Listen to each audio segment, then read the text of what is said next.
ആ ഇത്ത. എടാ ഞാൻ നിന്റെ പെങ്ങളെ തന്നെയല്ലേ. അതെന്താ അങ്ങനെ തോന്നാൻ? ഇത്തയുടെ ഹൗസ് വാമിങ്ങിന് വാങ്ങിക്കൊടുത്ത അതേ ഷോപ്പിൽ നിന്നാണെങ്കിൽ എനിക്ക് ഫർണിച്ചർ വേണ്ട. എടി അത് എവിടെ ഉപ്പ? ഇവൾക്കിത് എന്ത് പറ്റി? എന്താ എന്താ നിന്റെ പ്രശ്നം? 2 വർഷം ആയപ്പോഴേക്കേ ഇത്താന്റെ അവിടുത്തെ ചില കസേരകള് ഇങ്ങനെ ആടിയോണ്ട് ചില കട്ടിലിങ്ങനെ ഓരോന്നിങ്ങനെ. ഇതാ നിന്റെ പ്രശ്നം? എന്താ അതൊന്നും ഒരു പ്രശ്നല്ലേ? സജന. ആ ഉപ്പ. ആ നിന്റെ കയറി താമസത്തിന് ഒരാഴ്ചയല്ലേ ഉള്ളൂ. എന്താ പുതിയ പരാതി? ഞാൻ കേട്ടു. അതിന് നീ സങ്കടപ്പെടണ്ട. നിനക്ക് ഇഷ്ടമുള്ളവിടെ തന്നെ പോയിട്ട് വാങ്ങാം പോരെ? എന്നാ നമുക്ക് ഹോമിക്സ് വാങ്ങല്ലേ? ഹൊമിക്സോ? അവിടെ നല്ലതാണ് ഉപ്പ. ആണോ? അവിടെ ഇല്ലാത്ത ഓഫർ പറയൂല, വിലക്കുറവെന്ന് കരുതി ക്വാളിറ്റിയിലും കുറയില്ല. താഴെ ഫാക്ടറി, മുകളിൽ ഷോറൂം. നല്ല ബ്രാൻഡഡ് ആണ് ഉപ്പ. നമുക്ക് പോവോ ഉപ്പ ഹോമിക്സില്? നിലമ്പൂരിലെ ഏറ്റവും വലിയ ഷോറൂമാണ് ഉപ്പ. തന്നെ? ആ എന്നാ ഇപ്പൊ തന്നെ പോവാം.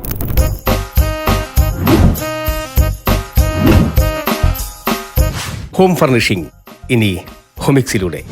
Factory to family Homix. വീടൊരുക്കാം ഇനി ഹോമിക്സിലൂടെ. Homix living concept, Vadapuram, Nilambur.